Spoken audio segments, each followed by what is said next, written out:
Welcome to On the Table with Ashley. This is our food and connection series that explores the many ways people create connection through food. From community gardens and classrooms to dinner tables across the world, the series highlights stories of gathering nourishment, memory, and care. Through insightful conversations with experts from all walks of life, the vulnerable conversations shared over dinner, the scents and recipes that carry memories of home, and the grassroots efforts communities make to combat food insecurity and support one another. Through these conversations, we examine how food unites people, preserves culture, conjures memory, and creates identities.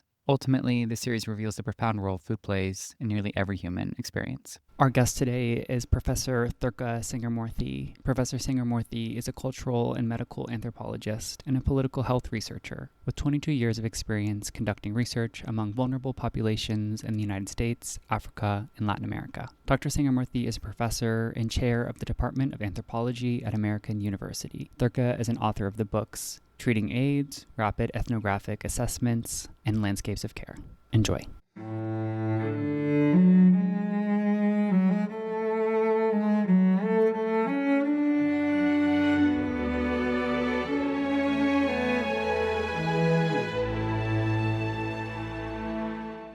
Professor Sangaramoorthy, thank you so much for joining me today. I'm thrilled to talk to you about your career and how your career has taken a personal twist in some family historian work you've been doing lately. Thank you so much for having me. This is the first time I've done a podcast on food, so I really appreciate the chance to talk about food and my family. I always like to start hearing a little bit about what kind of kid you were and where you grew up. Sure. So I grew up in two very different environments. I was born in Sri Lanka in the north, in Jaffna. And I was born into a civil war, essentially. It was highly militarized at the time. And then my family, one by one, my maternal family and my paternal family, and many Sri Lankan Tamils from the north in particular left due to the escalation of violence and then eventually a civil war that lasted 5 decades. So I grew up in two different environments. So in Sri Lanka, what kind of a kid was I? I was super extroverted, very much a tomboy, loved to be out and about, had a great family network, friend network. I don't have a lot of particular memories. I was really young when I came here. And we settled in Rochester, New York, of all places. Very cold, really cold. We actually came in the fall. And Rochester is known for some really heavy winters and cold weathers. That was completely new to me. A lot of things were new, like escalators, elevators. The language, I knew English, but it was very British English. I was in first or second grade when I started here and started school right away. I pretty much became fluent in English in probably 2 weeks. Kind of have most kids, I think, essentially have to have that, especially when you're living in an environment that's not very diverse and many people often don't speak anything other than English. So I think here I had a really strong family network. My maternal family is all here, the ones that I write about. So it was a very close-knit community. I think I was a little bit quieter, had to kind of figure out who I was, why I looked different, why my family was different, and we didn't have a lot of money. So that was also really sort of, I think, complicated and complex for a child. So I was a little bit quieter. I loved reading. So a lot more sort of internal movement, I think. I think someone who was very curious about my peers, got along well with others. Yeah, just a little bit quieter once I moved here. So it's super interesting how different your childhood experience was. And it makes a lot of sense because of the upheaval, trauma, migration, all of this. And now you are a global and medical anthropologist and a health expert. I have to believe that your professional path is related to your personal history. Can you just tell us a little bit about that and how you ended up on this career path? So I think you're absolutely right. There's very few differences, I think, in terms of the professional and personal.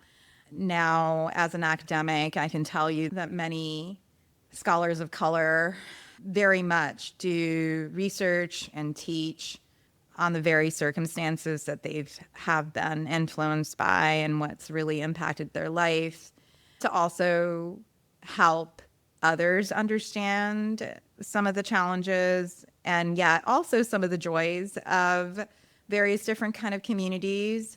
I think it's not a deficit model, right? Absolutely. And we need to understand that. But these are also communities of extraordinary joy, extraordinary strength, extraordinary ways of understanding the world. And I think that's also really important to me, to be able to tell those stories, not necessarily to translate or to amplify, but just to help others understand some of these issues, but also some of the strengths that these communities actually have, and why it's so important to understand how communities think, why they do what they do. And in my field, really think about how health is not just a clinic or biomedical terms, but also a wealth of other kinds of ways that people understand their bodies and their lives. I'm an anthropologist and an epidemiologist. I'm dually trained, and it's really interesting because so many immigrant communities, for many of them, it's really to become sort of a professional, right? In a sense, like it's not necessarily to become a writer or an artist per se, but rather a particular kind of professional. And I was definitely one of those kids that it was assumed that I would do medicine. And I think I was really curious about things. This came out of really enjoying science, but also being in situations where I did have to translate not just language, but just how, what doctors were saying, what healthcare professionals were saying to my family, and to be around others that also really struggled to understand certain things. So it's not that I wasn't against becoming a physician, but when I got to college, I'm a first generation college student. When I got to college, I went to a liberal arts school. And so therefore I had to take some core classes. The ones that I wanted to take were filled. And so I took the one that was open, it was called Perceptions of the Alien. That was the title of the course. And I thought, okay, whatever, it might be fun to learn about extraterrestrial life. And I took it and in walked an anthropologist. And it was the alien as the other. So what being othered means in society, what differences mean, why we think this way. I felt it was transformative. It was shockingly transformative in a sense. I'd never heard of anthropology before, but it was essentially, I was taking a course about my life and was really interested in what anthropologists did, how they did things, and really just understanding this notion around culture and societies. And I was really hooked.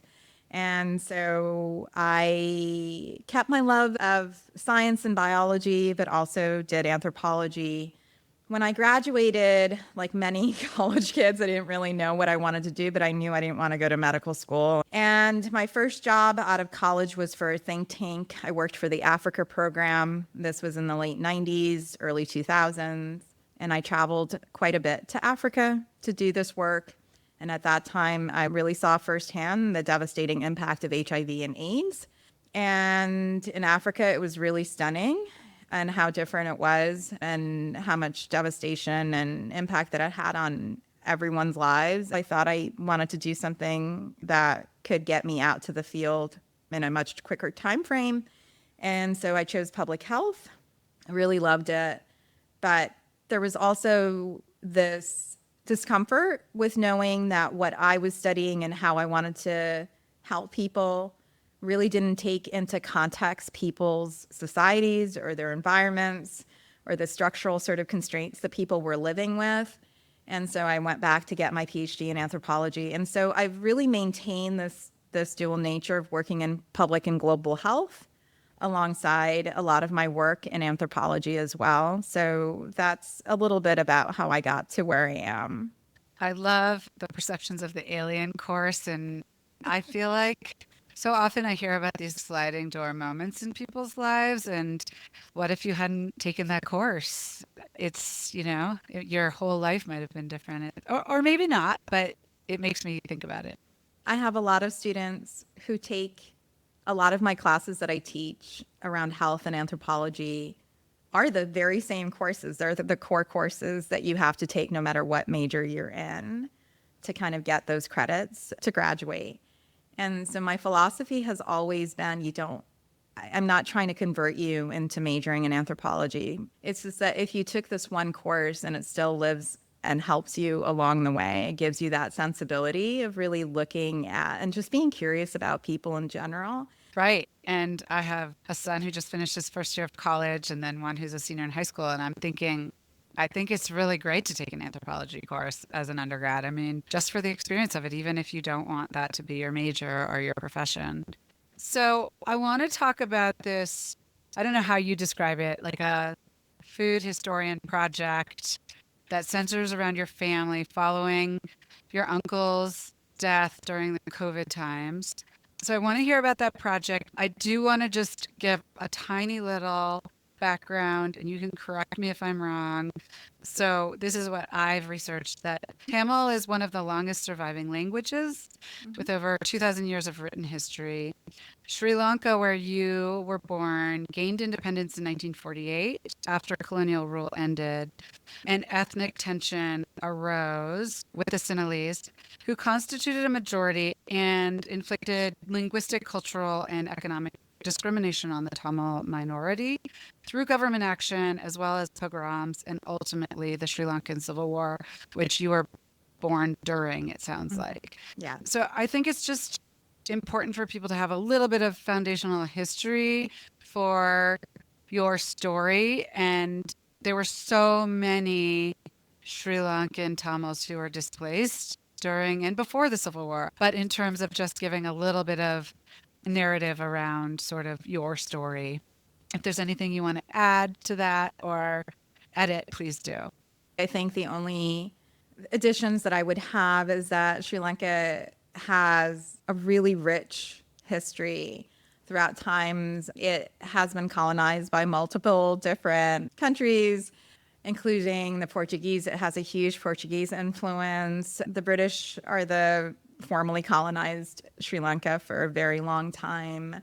And during that time, Sinhalese and Tamils have been living on the island for a long time together and in various different phases of conflict. They are ethno-linguistically different. They are also religiously different.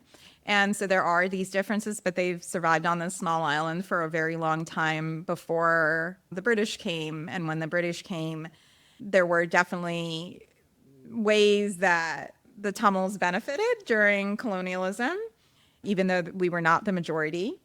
And when independence happened, there was a reshifting of power and a lot of sort of animosity. And there were essentially civil wars.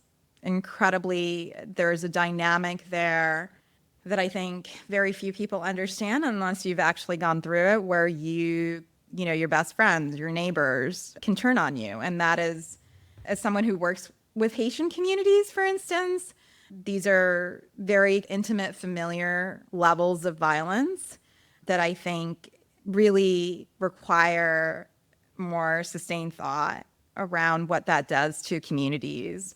Again, those that have been living side by side for centuries, and then all of a sudden, it's really difficult to rebuild that, regardless of whenever the war actually ends officially. Well, let's talk about the food project. Great. So tell us how it came to life and what you've done and what you've learned. So as an academic, as in any profession, at least with academics, when you get tenure and when you reach a certain stage in your career, you're not necessarily evaluated for, it's not the same level of evaluation, meaning there are subject matter where you're considered an expert and you become really good at what you do. when you gain tenure, and in my case, when I was promoted, so there are two stages of an academic's career. First is tenure and mid-career, and then later in your career, you get fully promoted. And with that, what that means is that there's a little bit of freedom to pursue things that you're really passionate about that may not have counted in the same way for career promotion. So studying your own family, for instance, may not have been thought of as very rigorous or scientific, right? But at this stage of my career, if you had asked me, could I have done this earlier on? Most likely not, no. So I think that's an important part of being able to tell this story too, is that there are structural constraints that I was no longer feeling to be able to do this. And so this is something, as an undergraduate so long ago, I actually interviewed my grandmother, my maternal grandmother, for a project in anthropology and learned about her story. It was not on food, but it was about her migration story and her transition into the US. So this is something that I'm really trained in. I know how to interview people. I know how to elicit life stories. But I had always wanted to do this for my own family. Like many immigrant families, I grew up in this very kind of closed environment. My mom is one of 9 children. I essentially had 9 sets of parents growing up, which is there was a lot of pressure. There was a lot of, I didn't have a lot of friends. I didn't need them because I had so many cousins. Now, all of us over time, which I think many Americans will understand, we disperse as we get older, and we're in various different parts of the country. And so my mom and her siblings are still incredibly part of this network of siblings. Many of them are still in Rochester, New York, where I grew up. Many of them are not, but they're really close. And so I wanted to kind of, as they were getting older, I wanted to kind of start capturing some of this, but I just never had time. And I thought it just seemed overwhelming. I wasn't really interested in sort of understanding their history of transition to the US, and they had various different ways. Not everyone came directly from Sri Lanka to here. There were multiple stops. And so I was really curious always about that and trying to capture stories, but I didn't also just want to ask these questions because I wasn't sure how much they would share with me if I had asked them direct questions. And then I think over time, as I got older, had my own children, as they were growing up, I thought about food is a huge central part of my life and my family's life. And I also didn't really know some of these recipes. They're not really recipes. People just cook. And if you ask them what they're putting in, they really couldn't tell you. One example, I have a really favorite curry. It's a jackfruit. My grandmother didn't cook jackfruit. She cooked the seeds of the jackfruit in a curry. And I love that curry. And yet no one in my mom's generation can actually recreate it. And I don't know how to make it. And so, this is one example, right? They're excellent cooks. They're amazing cooks. And I didn't want to lose some of those practices or anything like that. And I didn't really know what kinds of ingredients that we're using. So as I thought more and more about it, I began to kind of think about how I could use food as an entry point to actually ask the questions that I was really interested in, but also kind of capture some of the things that I thought I was losing myself, or my children definitely would have lost. And my eldest uncle, my mom's eldest brother, passed away during COVID. I was living overseas at that time, and I had a couple of dreams about him. And during one of the times that I was back in the US, I went to go see him. I wasn't all that close to him, and I didn't really see him often, but something told me I needed to go see him, and I did, and he passed away right after. And so for me, I thought, okay, this is sort of like some sort of a calling that I need to do this now. And so I started this project. I talked to all of them. They were really excited about the food part. And that's how I sort of prefaced it, really, is that I wanted to kind of really understand their favorite foods, like what they cooked. And I think it's really interesting for me, another piece of it that was unintended is that I think they no longer see me as like a 10 or 15-year-old. Finally. Finally. And I think after this, some of them opened up, and I heard a lot about family dynamics that I don't think that I was quite aware of, or I knew a little bit about, but not really the depth of it. And I think now, it's a way for them to actually be really proud of the things that they are really interested in cooking and what their hopes and dreams are around passing this down. I don't think that anyone's really asked them these questions, right? And so I think that's also something, there's just a genuine curiosity about their lives that I think that they appreciate. So yes, it is sort of an accidental historian. And I think I'm really thankful not only for this project, but it's also given me a chance to reconnect with my aunts and uncles that I had sort of a tenuous relationship with as a child in a different way. And so did you record all of these discussions? I did. I recorded all of them. So I have the audio. I also did something different, which is that I usually work in contexts where I can't record because things are really sensitive, and I interview a lot of people who don't want to be recorded or on record. And so I've gotten really good at that, but this I really wanted to record, and I think many people were okay recording things, except for one aunt who didn't want to be recorded. The interview part, she didn't want to be recorded, but she did the recording of the when we cooked. I also did a lot of visual media, meaning I had a little bit of help videotaping and also doing photography. I'm not a photographer, but doing some shots in the kitchen, for instance. You published an article, and we'll put that in the show notes so people can see some of those pictures, which are in your article. And then are you writing a book about this? So I didn't want this to be academic at all. Okay. To me, I'm not a food scholar, right? I can talk about traditions and remembering and migration. I do have expertise in migration, but I wanted to do something that was a little bit less academic. So if there was a chance to actually do a kind of a cookbook or something that wasn't a straight cookbook, but something that actually narrated people's lives along with the recipes that they thought were important to them. Yeah. In my mom's family, each of them growing up, their nicknames were like their favorite food. So I thought that might be a fun way to kind of organize the chapters. And so I kind of did little snippets for the article that you read. I have one more that I'm working on right now. Another idea that I had was around some sort of a sensory, like multi-sensorial project. I'm not sure quite what that would look like, but I'm hoping to play around and have a little bit more time to do this and to focus on it. Okay, so let's talk about a couple things that I thought were really interesting. So one that you talk about in the article is cooking for men. So traditionally in Sri Lanka, men didn't cook. And maybe that's different today. I don't know.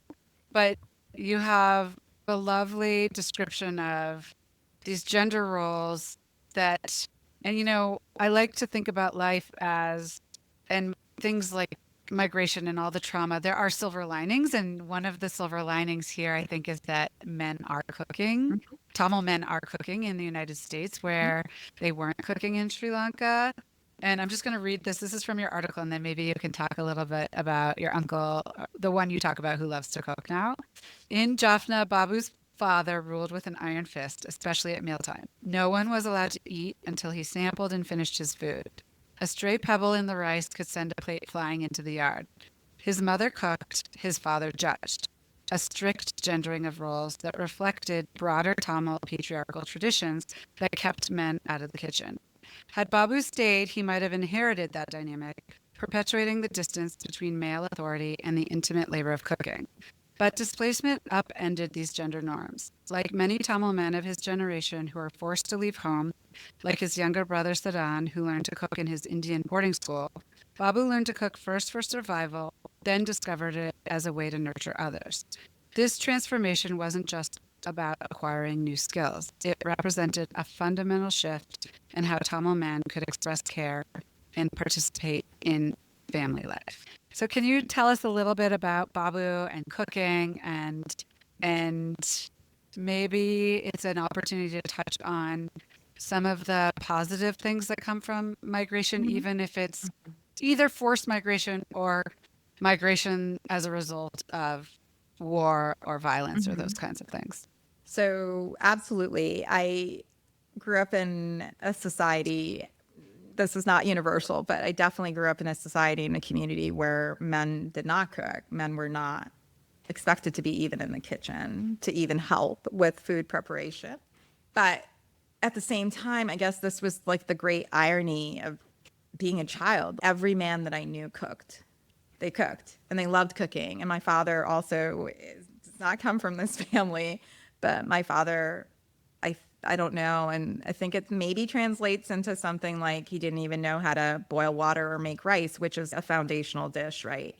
And my father's an excellent cook, and he only learned to cook when he came here. And I think it's not the same with my uncles, for instance.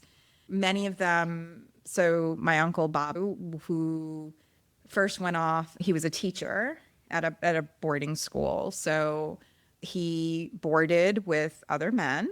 It's single gender, and they had to cook. They didn't have someone, they didn't have a cook, they didn't have a maid, so they cooked themselves, and they just kind of through communication with their families just kind of cobbled together again, like for survival, right? They had to learn how to cook for themselves. Then he went to London as a student and now was in this completely different environment with various different kinds of ingredients. He also then found a Tamil community, a Sri Lankan Tamil community. He was in a boarding house as well, and there were single men. But here now you have something a little bit different where you're not in the same socioeconomic class anymore. You're really scraping to get by as a student. So you're looking for ingredients that mimic the taste of home, but you can't procure these things, right? Whether because they cost too much or you just there aren't grocery stores during that time that where you could get the same kinds of ingredients. So it's just a very different dynamic in which he cooked. When he came here now into the US, which was his trajectory, my aunt joined him, now my aunt, who was his fiance in London.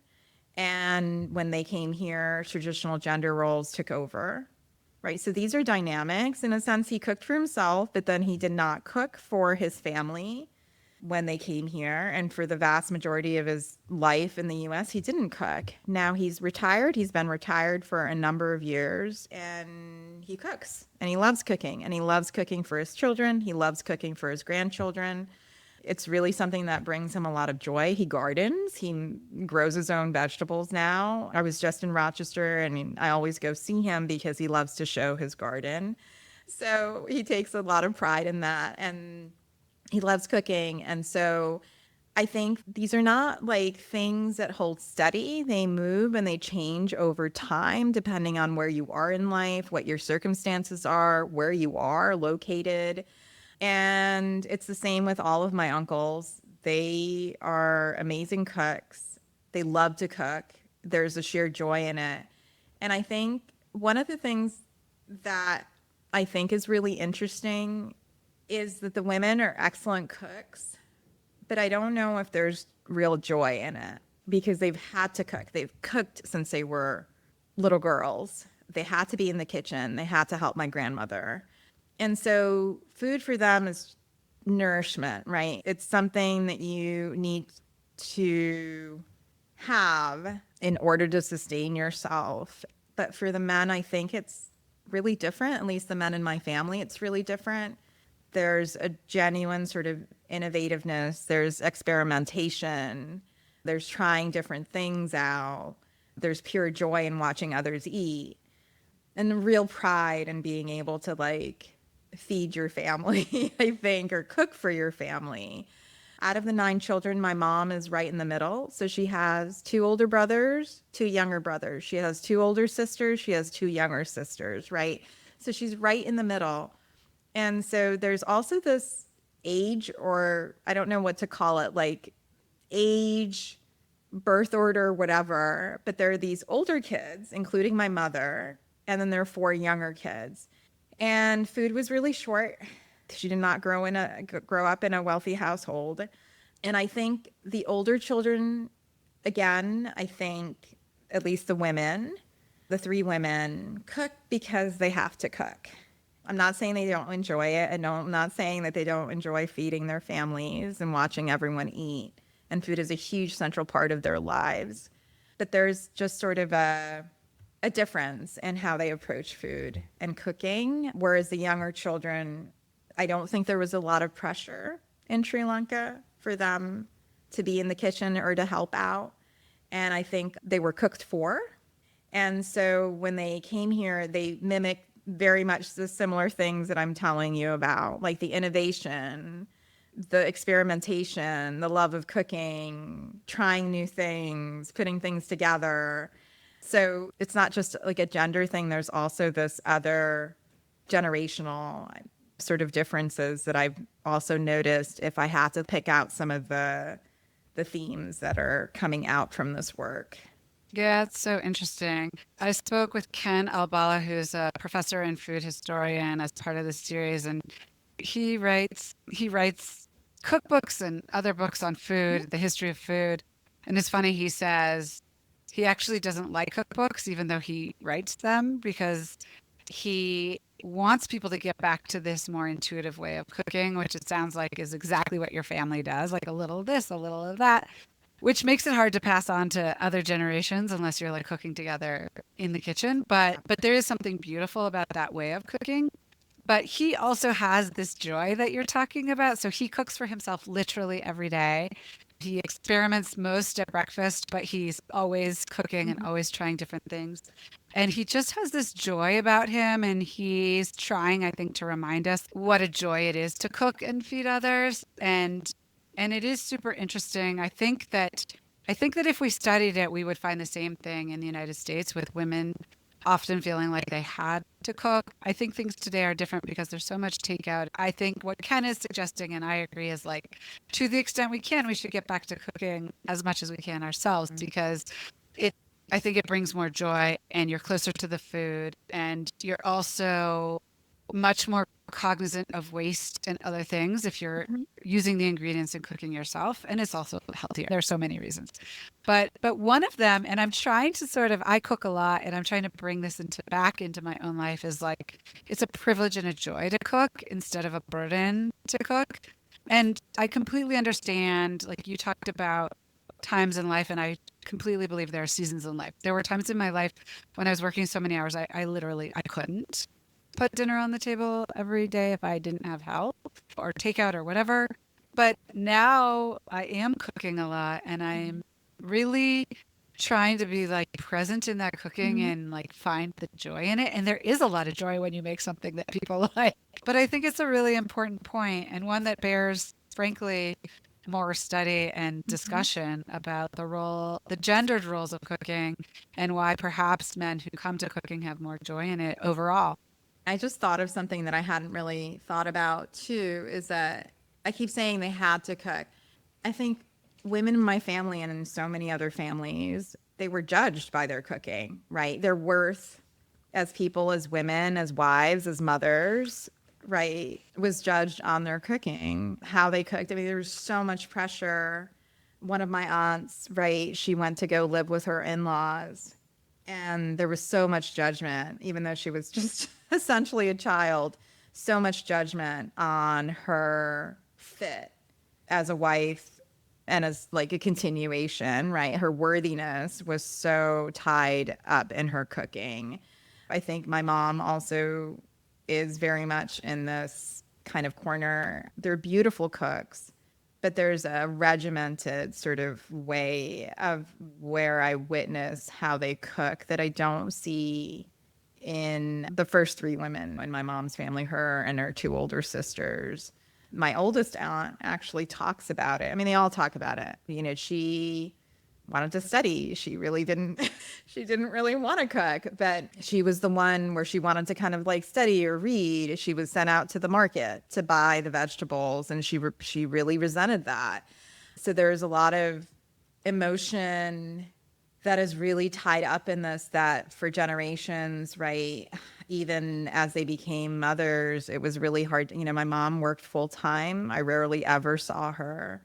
And that's when my dad started cooking, and I had my grandmother's cooking quite a bit during that time. But my mom still had to do the shopping. She still had to cook. And so there's this very regimented kind of nature about it that doesn't, I'm not saying there's no joy. There's absolute joy. But in my family, it's really how you're known. You're known through your cooking. Like, people will say, like, she's an amazing cook before they say anything else about you. And so I don't ever remember anyone saying that about any of my uncles. I mean, they comment on it as an extra thing, but Right. that's not how they're judged, and their worthiness as people are not judged in this way. So I can definitely see that. I think another important thing about stages in life is also, I'm really curious about this in a sense of the other aspect is when you age, what happens with your cooking?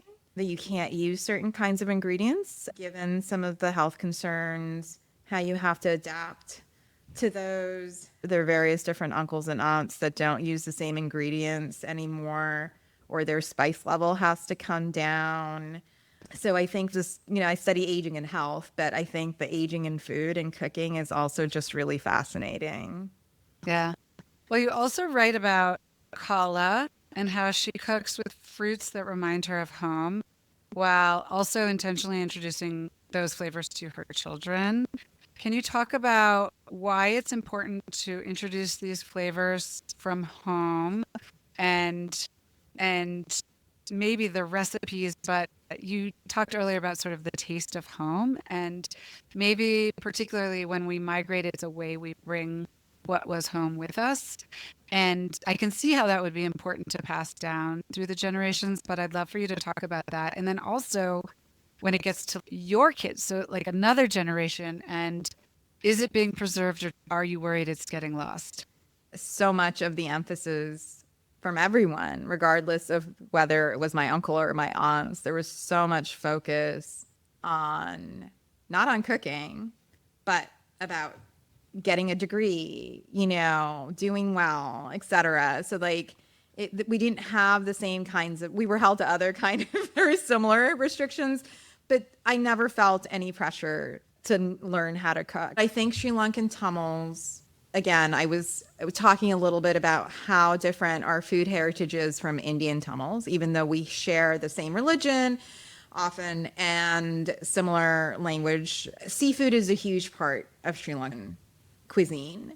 The curries are different, meaning the spices that make up a curry are really different. It's often spicier. It has multiple different kinds of ingredients within it that are very different. Whereas Indian Tamil cooking, again, I'm generalizing here, is very much around vegetarian food, where we do eat goat and mutton. There is a lot of seafood, like I said. It's really different. It has a little bit of a Portuguese influence as well. Sri Lankan Tamils are really incredibly proud, and I would say insistent on the differences, right? Our food is not like Indian food, although to many people it might look like Indian food. It might taste like Indian food, except for some of the spice levels. There are specific kinds of ingredients that have really come about. Us being on the island, our shared histories with Sinhalese people and their food heritages. And so that's also, I think, a real source of pride and something that people don't want to lose, that distinction. I think for my cousins of my generation, since we grew up eating mostly home-cooked Sri Lankan Tamil food, it is a huge part of our lives, even though many of us probably couldn't recreate them or cook them without a lot of help and a lot of perseverance. Now, for our children, if they are not interacting with their grandparents, which most of them are, there's very little in the way of them eating this food. We're not cooking it regularly. So these are real treats. And my older son, who's in boarding school, I can tell you, like, both of my kids love spices. They love particular foods that are very Sri Lankan Tamil food. But I was just with my parents recently, And my older son, they had just cooked mutton curry for him because he's a big meat eater. And my son had to put yogurt in it because it was so spicy for him. And this is, again, as he said, look, I'm in boarding school. Like, the spice level is almost non-existent. So it's not that I could probably get used to this over time. But I think also for our children, like I'm talking about my generation and their children, all of us, most of us have children now. I think part of the issue is that they don't eat it regularly enough. So it is really hard. They also don't eat with their hands, many of them. So that's also different. It's really different when you eat with your hands. Like, I think it gives it a different taste and texture. We used to eat the same foods almost on a daily basis. The curry might change. So it could be like a kale curry versus like a cucumber curry, right? Or zucchini curry. But for them, having a vegetable curry and having a meat curry gets really old really fast. So in this way of being completely Americanized, they need to have this like variety that for us, it doesn't really exist. My oldest son definitely cooks, but it's just really different. I live in DC. There are no Sri Lankan restaurants here. Just Sri Lankan in general, right? Like not Tamil or Sinhalese, but just Sri Lankan restaurants. There used to be one. There is not one anymore in the DMV area. There are grocery stores that will cater, but there are really particular kinds of things that you really can't get at an Indian restaurant. And do you have any hopes for your children, and not just your children, but your cousin's children, and for that generation to hold on to the Sri Lankan Tamil cooking or spices, or even if it's a little bit of it, like it's not going to be everything you had? I think many of us, my generation, like I think there's a blandness that comes with other forms of cuisine. And so I think most of us are still very much, our taste levels and our spice levels are very much in tune with how we grew up. For my children, I think the variety is really important. The spice levels are probably not as high, but it is something that they do enjoy when they are around their grandparents or when I cook. Like I do have the same ingredients, but it never really tastes like what my parents make, right? Or what my aunts and uncles make. I do think there's a longing for folks of my cousins to hold on to some of this because this is what really reminds them of their parents and our time together growing up. So I do think these are important things. I think it just, it brings my parents joy when they eat this food, when their grandchildren eat this food. And I'm really hoping at some point I can also teach them how to cook some of this, or they can teach them how to cook, because I don't know if I really have a good handle on it either. I can cook basic things, but I could follow the exact same recipe that my mom does. It doesn't come out the same. And I think that's what's different about like the notion of a recipe, right? Like I cook it the same way. Like I could just be cooking with her. It wouldn't turn out the same way. But I do love the idea of hopefully your cookbook, and maybe you have some of the videos of the cooking. And so there will be that history, because I often think for our kids, it's when they get a little bit older that they want that. So we want to preserve it for them for when they're ready for it too. I totally agree. I mean, I take myself, like I'm a consumer of this food. I wasn't necessarily a producer of this food. And so I think just being so interested in not having some of this be lost was definitely something that I didn't experience until I was much older. So I do think that is very true. Okay, I know you're working on a publication centered around mushroom curry, which is a dish that your uncle made. Can you tell us about that project and why it's important?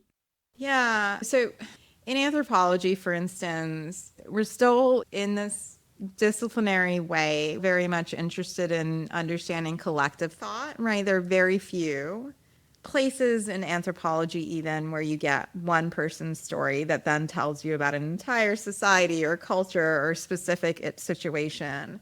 But I think that it's my co-author who's also my research manager, and so she's also a professional photographer. Actually, she thought that this particular dish was so profound in the way that it could tell this story about food, but also about migration and displacement and trauma. And I hadn't really thought of it that way. We don't really grow up eating mushroom curry. Like it wasn't anything that was that was really for me. It's not like my favorite thing, right? Like it's not the first thing that I think of. So it's really interesting to take something and to really kind of delve down deep into how it came to be, because this is a dish he never ate in Sri Lanka. He did not eat this growing up. He didn't eat it as a young adult. Like, you just need a base for the curry. You need the base. It's like a foundation. Once you have the foundation, whatever you put in will turn out great.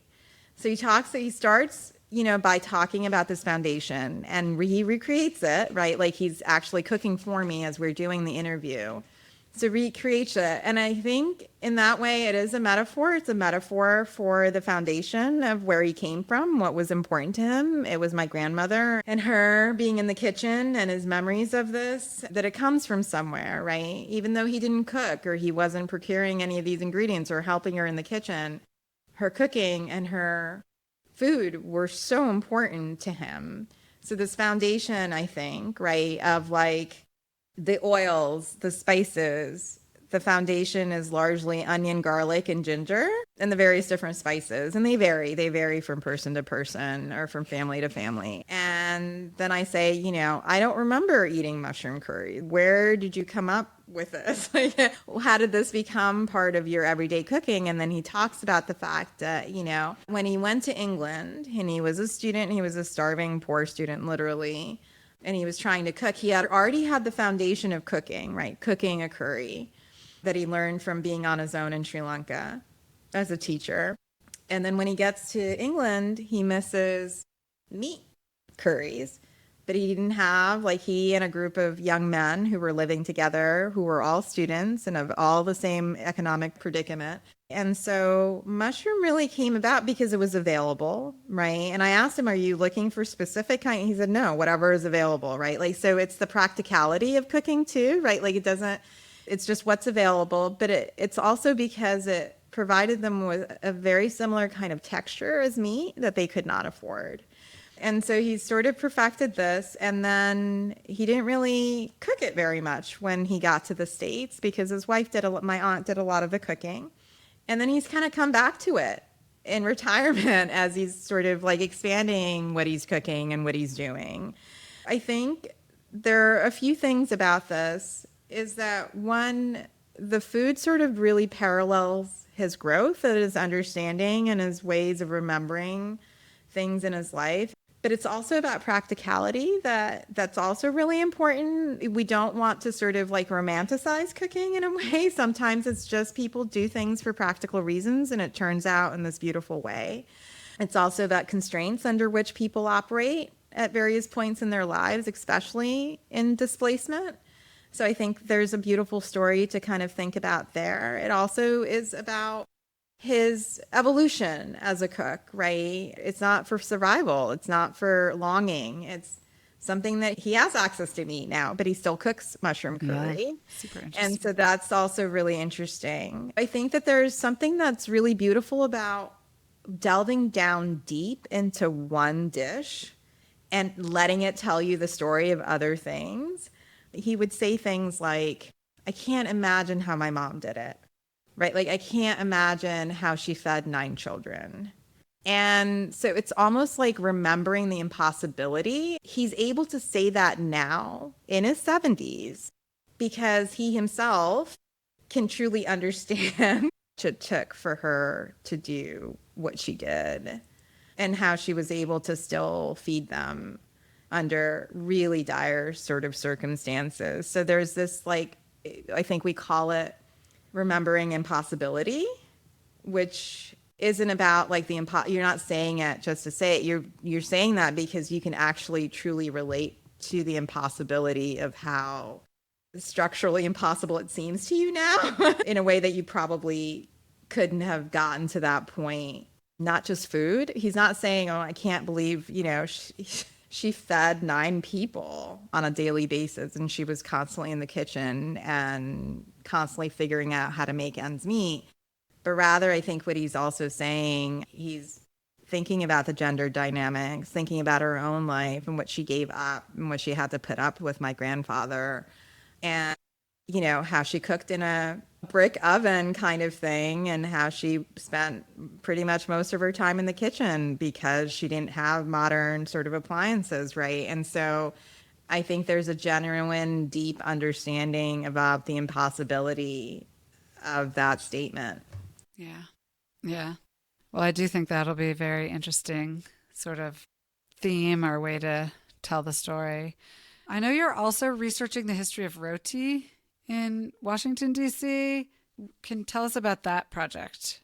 Sure. So I have two colleagues that I work with, both anthropologists, both at American University where I work. We have this wonderful grant that we were awarded through the Humanities Truck Project.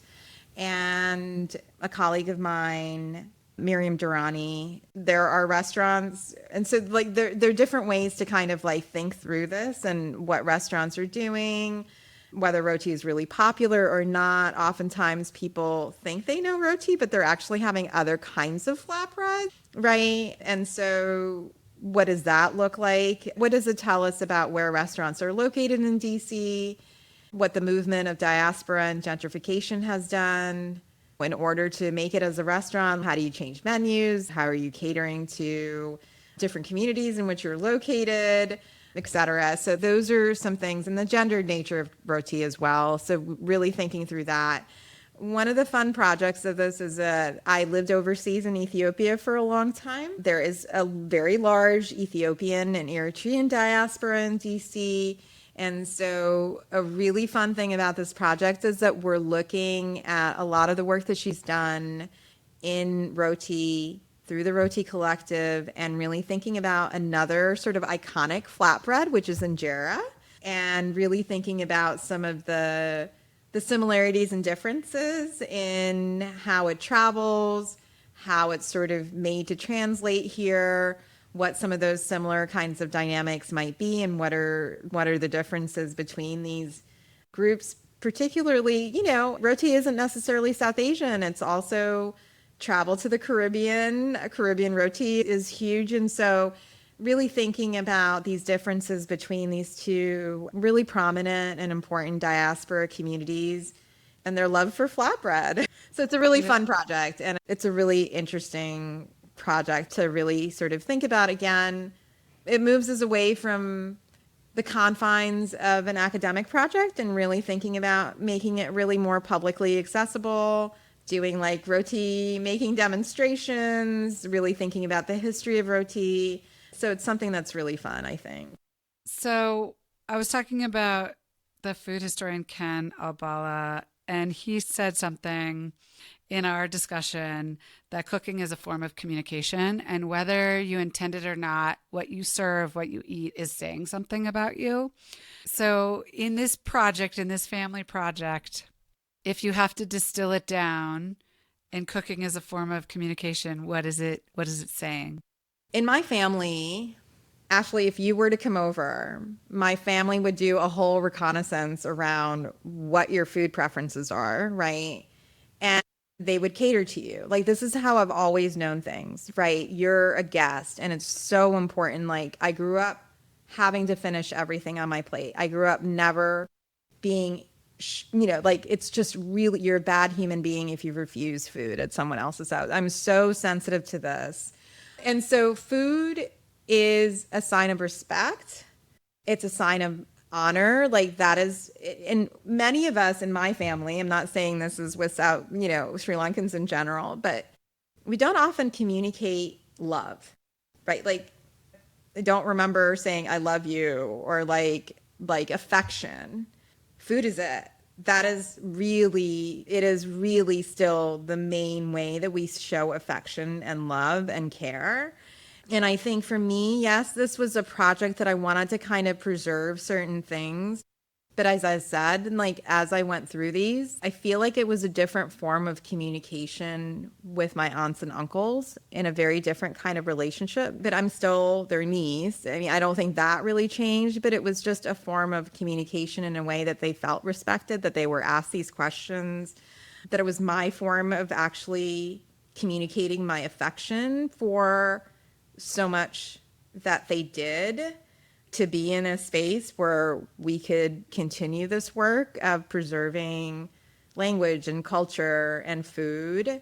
I absolutely think it is that. I think about this a lot, where I don't necessarily know if any of us really do this for our children, to show love in that way through cooking. And that is also something that I'm really trying to be much more mindful of, like cooking more for my children in the kinds of foods that they want, as to kind of recreate that too. Because I realize, coming from an immigrant family, people are really direct. They tell you things as the way they are. They don't sugarcoat things. But cooking is always the space of safety and love. And so that's really how I would say that many of my relatives actually show affection, is through cooking. The way you show respect and honor is, and love, is through cooking. I couldn't agree more. And I think I'm finally able to kind of like understand that more and more. Well, I love Ina Garten. I've always loved her. And there's this quote, and I'm sure I'm not going to get it exactly right, but it's something like, I hope you know that when I invite you in my home, I'm telling you I love you. And I think like maybe it is a universal form of communication where food is love. And that's not always the case. It can signify power dynamics or other things too. But I think one of the most powerful is love, which is absolutely beautiful. Absolutely. And I don't know if it's universal. I've been in situations where I have been in a home where I couldn't really eat anything on that table, right? And so it's really shocking to kind of grow up in this community and to be in a space where I didn't feel a sense of belonging. And these were like, these were with really close relationships where I didn't feel a sense of belonging. And I didn't realize it then, as a young adult. I didn't realize how much that meant to me, and how much food really is about inclusion and belonging, and a form of respect and affection that now I think I understand a lot better. So I do agree with you that absolutely I agree with Ina Garten too, but it's like, I don't know.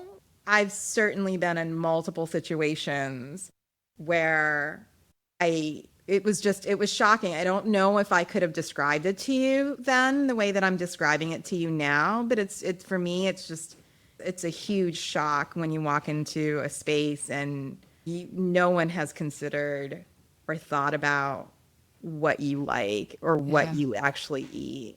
Yeah. Yeah. And a good tip for us going forward, like to be cognizant of that for those that we invite into our spaces. So you went into this project through a food lens. Did you get the migration stories you wanted? Yes, absolutely. I learned a lot about my family. I learned about family dynamics. I learned about struggles, gender dynamics, how hard it was for my grandmother and my aunts and even my mom.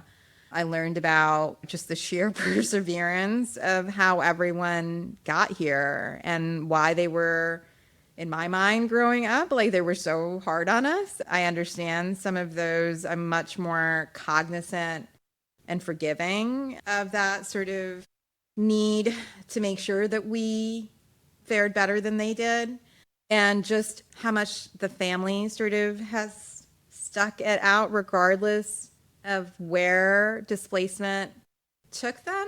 They've been in the US for longer than they've been in Sri Lanka or any other place. So this is home, and how they've recreated home. Like, this is the most astonishing thing to me, is like when I go home, there's an entire community. There's an entire Sri Lankan Tamil community that takes care of my parents as they're aging. Like, I don't know, last summer I spent the whole summer with them, and they had a couple of medical issues, and people were like, why is she taking you to the doctor? What does she know? And I'm like, I'm 50. To them, it's just like, I'm still a 15-year-old essentially, right? And so there's this immense sense of community that they have built over 40 some odd years, right? And that to me is incredible. And they are assimilated. They wouldn't fare well in Jaffna right now. None of them would. And so I think about this as I age. Like, what is my community? It's really different and it's really dispersed and it doesn't look the same way. And for whatever reason, they've been able to they're still living in the same kind of community and care context that I grew up in. And that to me is just remarkably so impressive.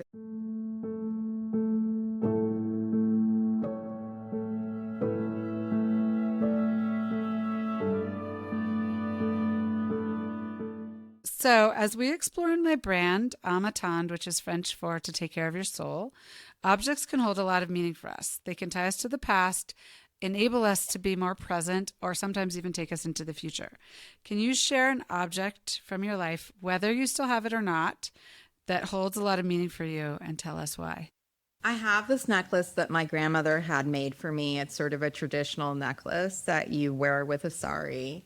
It's incredibly meaningful because I think she, alongside my dad, she is probably the person that I was closest to growing up. She raised me. And my grandmother didn't have a lot of money when she came here either.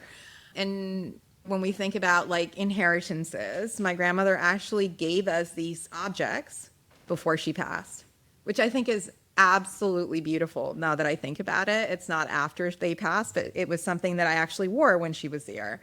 So it's something that I really treasure. I wear it when I have a special event, for instance, a traditional event like a wedding or something to go to. So it's something that is really meaningful to me and I still have. And I don't have daughters, but I don't know what I will do with it. But it's just something that is really meaningful to me. That's amazing. Well, you've probably heard of this practice called Swedish death cleaning, which is of giving these things away before you die, well before you die. And this sounds very similar, and it's such a beautiful practice. Can you share a favorite tradition? It could be something that you did when you were a kid, something you do with your kids, anything at all. So, as a kid, like I said, many of us didn't have a lot of outside friends because we had a whole gaggle of cousins. I mean, who wouldn't when your mom has 8 siblings and we all kind of grew up in the same space. We actually celebrated Christmas in Sri Lanka. I remember that because there are lots of Tamil Christians, including some of my extended family members. So both American holidays, right? And then also some of our traditional holidays were always spent with family. And that I think is really meaningful to me. Sometimes it gets recreated, especially when my children were younger. But now we have a tradition where we actually go away for the holidays. We go to a different country. And I have 2 teenage boys that get really angry over this because they're just it's supposed to snow in the winter. And you take us to places where it does not snow. But I like to go away and I like to see how other people celebrate holidays. It's just more and more recently where my kids have been pushing back, wanting to stick pretty close to having a Christmas tree or having presents. And I was just I don't know. I don't know if it's a rebellion or if it's a different sort of thing that I'm trying to do. I'm still pondering this. Well, it's an interesting one. I know some people have started doing this for the holidays, and I think I'm sure there's a reason, and you will find it. And you'll be able to communicate it to them. Are you in a phase in your life where you enjoy entertaining in your home? Why or why not? So I am, it's really interesting. We moved around quite a bit as my parents' economic circumstances improved as a child. We moved houses quite a bit. My parents entertain a lot. A lot of my family does. They still do. Their social network in life is so much more extensive than mine. It's something that I have always enjoyed and liked, but I also find myself moving around quite a bit. I have done it when we were overseas because the expat community is very small and insular, so that it's just something that we do. But here, I would really like to do this. I was actually thinking about doing some sort of a dinner club. It's just something that I think would be really a wonderful way of reconnecting, coming back to the US after a number of years abroad. And more time I spend with my parents, I realize how important food is to my life, and to be able to like share that with other people, I think would be wonderful. Amazing. Do you have one or two top resources? It could be books or websites or podcasts. It doesn't have to be associated with either anthropology or epidemiology or food. Sometimes people just give us their favorite books. People who listen love to read, as I do. So it could just be a few of your favorites. I read for a living, but I have really tried to embrace reading for joy. And I've been reading quite a bit in the last couple of years, especially because of a lot of uncertainty with where I was abroad and then coming back and et cetera. This has been a really stressful period of my life. And so reading for pleasure, I think, is like a form of self-care. And so I've done it quite a bit. The book that I think really sticks out in my mind is Crying in H Mart. It's based on the author. It's sort of part memoir, part cooking book. It's beautiful. It's really beautiful and funny and sad. And she's biracial. Her dad's white. Her mom is Asian. And it's this beautiful sort of tribute to her mom. And the only other thing that I'm really proud about, I think I'm so excited about, is that I have a lab. It's not a traditional lab in a sense, like it's called the Public Ethnography Lab. And it's really about not so much anthropology, it's really focused on the method of ethnography, really sort of doing community engaged work that really is about fine tuning, being a good listener, really sort of having intellectual curiosity about others. A lot of people do this, but they don't call it ethnography. And it's really about sort of moving research. You could do research and it does not have to be something that you're formally trained in. You don't have to have a PhD. You don't even have to be in the academy to do it. It's really to kind of like, at this moment in the age of AI and big data, to really sort of continue to focus on people and their stories. And where can people find that? So it's publicethnography.lab.com. We have a website. We have a few things going on, and we're really hoping to do more methods, training. Amazing. Last question. You maybe answered this with the reading, but what do you do for yourself? Do you have a practice, a focus, a habit, or daily routine that contributes to your success and or your well-being? Okay, I'm totally a type A personality, so even my form of self-care is a little bit obsessive. I did a lot of art growing up and in college, and then as with many things in life, all the things that bring you joy sort of like go out the window as you're focused on your career. So I've returned to art, painting, ceramics. So right now I'm kind of in the ceramics phase of my self-care routine. And it's wonderful because I still try to kind of chase this perfectionist thing, but the wheel has its own mind. You don't want to fight the wheel. It's the wrong thing to do. So art is lovely. I do a lot of forms of physical exercise. So I spend a lot of time in that. My recent obsession, so I do chai tea, yoga, I do weightlifting. My most recent obsession is boxing. And it brings me so much joy. And it's actually really good for me. And it helps me to really focus and to get out a lot of my energy on the bag, or definitely not other people yet, but on the bag. Amazing. Well, Thurka, thank you so much for spending time with me. It's been such a pleasure talking about your family project, about your profession. There's just so much for us to learn through this project and then also through the resources that you've given us. So I really appreciate you, and it's been really a pleasure. Thank you so much. This was so much fun. On the Table with Ashley is presented by Amatond, an elevated, everyday, luxury home and tableware brand with products designed to cultivate connection. You can learn more about Amatond at ameatendre.com or on Instagram at Amatond. By subscribing to our newsletter on the Amatond website, you'll receive updates on new episodes as well as promotions relating to Amatond and Amatond's products. Send us an email at reachoutanytime@amatond.com if you have ideas for guests or series ideas you'd like to pass along. Thanks for listening.